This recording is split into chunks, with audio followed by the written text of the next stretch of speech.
Okay. So I'm back in here in my studio, and I've been spending the last it's been about an hour.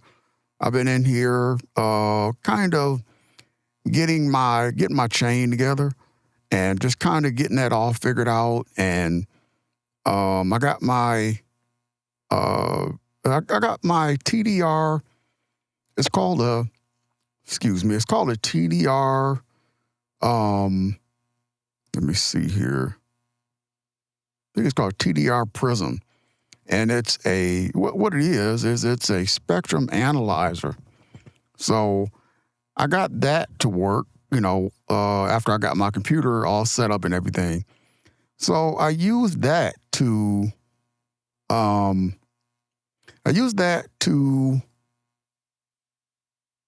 EQ my original recording and to sweeten it a little bit. And that's what it did. And then I added in a few more things.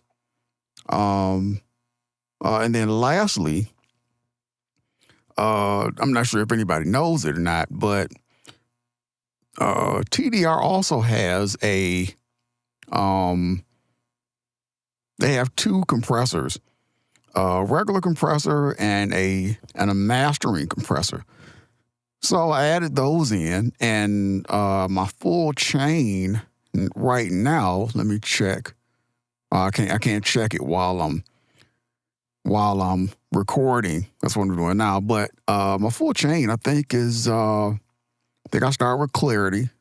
Then I used my peak compressor, then the glue compressor. Then I think it's TDR Nova, Silk Vocal, I believe, and then Sibilance afterwards.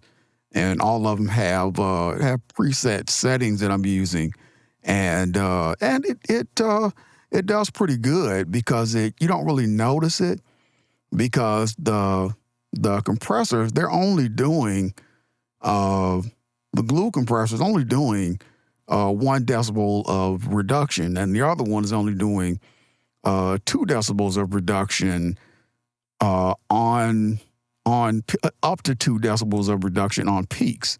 So that they're not, not some big, huge squish your voice all the way down type of thing. None of that kind of stuff. But I just used what do you call it? Default settings, but I just changed my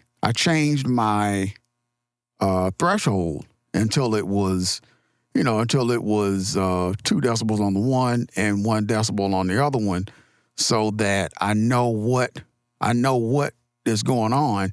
And then I just added them where I wanted them in my macro, so then I don't have to keep going back and getting this plug in and getting that plug in and yada yada yada. All I got to do is hit apply macro, and it applies the whole chain to the file that I have. So I'm in pretty good shape. I'm doing pretty good during this unplanned vacation, because I got my recording booth. That's all good. I got my computer out of here. So my original recording environment is great. I got a new wireless keyboard in here.